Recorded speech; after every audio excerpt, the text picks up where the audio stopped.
আমি তো বুঝি না সময় যে পাল্টে গেছে। সময় পাল্টে গেছে, সময় পাল্টে গেছে, তুই বুঝছ না?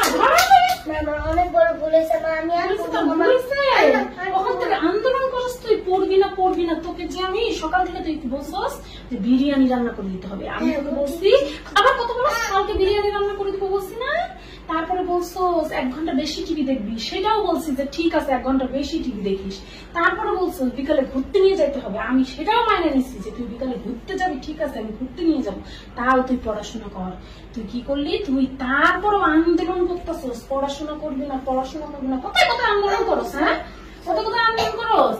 দেশের কি অবস্থা, বন্যা পরিস্থিতিতে মানুষ মরতেছে, চারদিকে মানুষ খাওয়া পায় না, মানুষ ত্রাণ তহবিল সংগ্রহ করতেছে, আর তুই এই সময় দাবি করস যে তুই পড়বি না, তুই আর করবো না।